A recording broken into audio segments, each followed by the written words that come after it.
Роумы в игре это очень важная вещь, потому что если вы придете в правильное место и в правильное время, то игра на этом может закончиться поражением вражеской команды. И наоборот, если вы не придете, то это может для вас закончиться поражением. Лично у меня такие игры были, и я понимал, что если бы я был бы там-то, там-то, то мы скорее всего бы выиграли игру. Большинство подразумевают роумы, это когда вы приходите с линии на линию, но никто не думает, когда вы роумите через базу. Это тоже очень важно, поэтому давайте я приведу пару примеров роума с базы. Как вы видите, я запушил линию и решил бэкнуться на дракона. Мы убили вражеский ботлейн и джанглера, и к тому же забрали дракона. Могли бы вы такое гарантировать, если бы я бы сюда не пришел? Я потерял всего лишь одну пластину. Я считаю, что мой роум оказался очень полезным. Из-за этого роума, как вы видите, Дрейвен стал очень силен, 19-3, и мы закончили игру. Вы можете подумать, что это попался просто какой-то хороший Дрейвен, у которого каждую игру такой счет.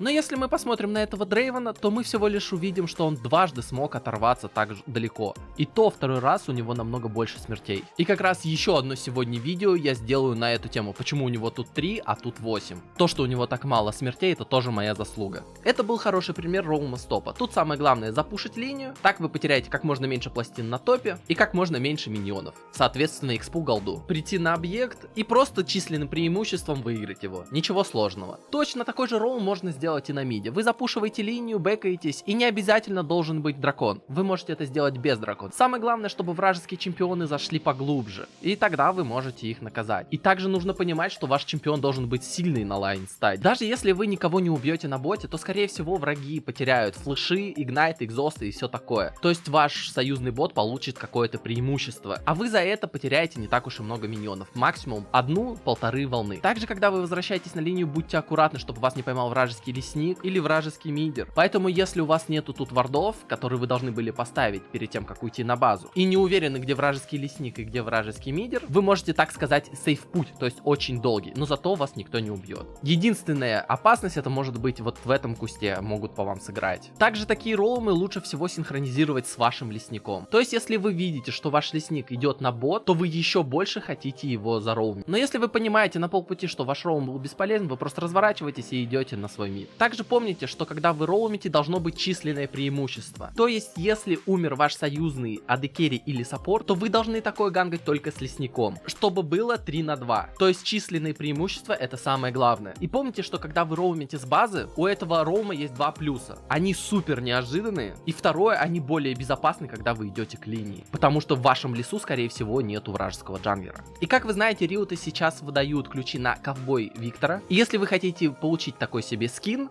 напишите комментарий под видео, это работает и в ТикТоке, и на Ютубе. То есть будет разыграно 4 ключа, потому что сегодня выйдет 2 видео. И напишите в комментариях, что означает камбэк плей. И из тех, кто напишет правильно, я выберу победителя с помощью рандомизатора. Также ждите второе видео в течение часа, у меня на этом все, удачи!